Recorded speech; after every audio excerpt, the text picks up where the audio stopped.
পেয়েছি, এই 53 বছরের মানবাধিকার পেয়েছি, সামাজিক ন্যায় বিচারকে আমরা প্রতিষ্ঠিত করতে পেরেছি।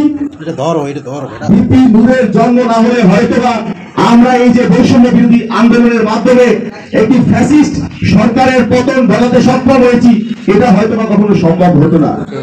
তাহলে আপনারা ওই বক্তব্যটা দেখেছেন, আপনি চিন্তা করেন একবার যে এত বড় একটা দানবীয় ফ্যাসিস্ট সরকার, তার প্রত্যেকটা এলাকা পাহারা মহল্লায় তার লোক, প্রত্যেকটা সরকারি দপ্তরে তার লোক, পুলিশের আইজি থেকে শুরু করে কনস্টেবল পর্যন্ত তার লোক। আওয়ামী লীগের ব্যাকগ্রাউন্ড না থাকলে, ছাত্রলীগের ব্যাকগ্রাউন্ড না থাকলে পুলিশে নিয়োগ হইতো না, সরকারি চাকরিতে নিয়োগ হইতো না। এই প্রত্যেকটা জায়গায় এই ফ্যাসিস্ট দানবীয় সরকারের লোক ছিল। তারপরও আমি বলবো ভিপি নূরের মতো সাহসী ব্যক্তি বাংলাদেশে আর একজন দেখাতে পারবেন না। কেন পারবেন না? এত একজন দানবীয় ফ্যাসিস্ট সরকার, তার জেলখানায় থেকে তিনি হাতে হ্যান্ডকাপ লইয়া এই কোরের মধ্যে বেরিয়ে কইছিল এই সরকার 90% পতন হয়ে গেছে, 10% বাকি আছে। এরকমের কলিজা বাংলাদেশের দ্বিতীয় আর একজন নাই।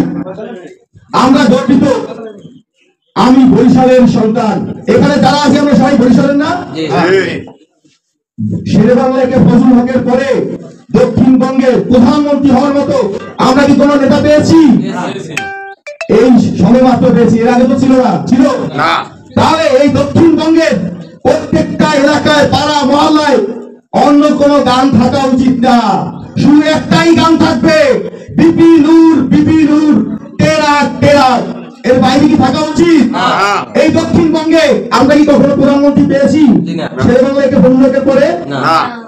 তাহলে ওই যে দেশের টান কুকুরেও টানে, এই কথাটা কি সত্যি? যদি দেশের টান কুকুরের টানে এই কথা সত্য হয়ে থাকে, তাহলে কেন আমরা বরিশাল বিভাগের মানুষ এখন ঐক্যবদ্ধ হতে পারতেছি না? এইখানে তো কোনো জামাত বিএনপি ডান বাম কারো থাকার কথা না, যে আমার এলাকা ছেলে, আমার দেশের ছেলে, আমরা এই দক্ষিণবঙ্গে বরিশালের মানুষ আমরা প্রধানমন্ত্রী বানাবো এই ভিপি নূরকে। যদি এটা হয় তাহলে আজকে আপনাদের কাজ কি? এখান থেকে ইনশাআল্লাহ বলবেন, হাততালি দেবেন, বক্তাকে খুশি করে চলে যাবেন? না। আজকে এখানে যারা আছেন প্রত্যেকে যার যার বাড়ি গিয়ে আগে আপনার বাড়ির লোকজনকে দাওয়াত দিবেন। আমি আত্মীয় স্বজন আছে না, আপনি শুধু আগে আপনার পরিবারের কাছে দাওয়াতটা পৌঁছান। কোথায় পৌঁছাবেন? নিজের পরিবার আত্মীয় স্বজনের কাছে দাওয়াতটা পৌঁছাবেন। আপনি 10 জনকে দাওয়াত দেবেন, সেখান থেকে আপনি 5 জন পেয়ে যাবেন। আপনি যদি বলতে পারেন, দেখবেন আমরা যখন বিদেশে যাই, বিদেশে গেলে তখন কি আমাদের টান থাকে কোথায় গিয়ে? বাংলাদেশে টান থাকে না? যখন একজন বাঙালি ভাই ভাই মনে হয় না একটা গর্বে বুকটা ভরে গেছে, অনেক ভালো লাগে না? আমরা এখন অনেকেই ঢাকায় থাকি না, দেখবেন ঢাকায় বসে যদি প্রথম বিভাগের লোক টান কোথায়? বিভাগের লোকের জন্য বরিশালে, তারপরে যদি শুনি জালবাড়ির লোক, তাহলে টান আর একটু বেশি। আবার যদি এই পরে শুনি নওসিরি আমার বাড়ি, নওসিরির লোক, তাহলে টান আরো বেরিয়ে যায়। তারপরে যদি শুনি যে তার বাড়ি মানপয়সা, আমার বাড়িও মানপয়সা।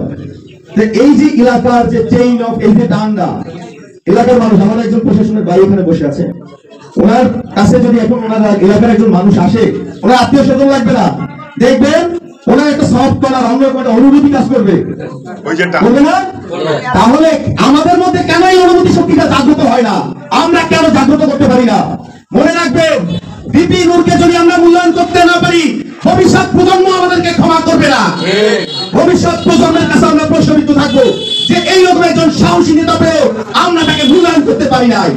অতএব যার যার বিবেকের কারণে নিজের দায়িত্বের জায়গা থেকে আজকে যার যার ঘরে, যার যার বাড়িতে, যার যার গ্রামে গিয়ে এই দাওয়াতটা, গণ অধিকার পরিষদের দাওয়াতটা পৌঁছে দিবেন। এবং আমি মনে করি এই নন সিটি হবে, নন সিটি কিন্তু একটা রাজনৈতিক উর্বর ভূমি। ঝালকাঠি জেলার মধ্যে নন সিটি যেদিকে যায়, পুরো জেলা সেদিকে দায়িত্ব হয়।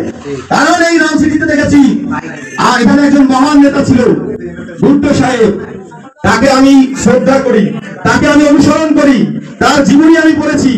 তার মতো নেতা হয়তো বা এই নন সিটিতে আর হবে না।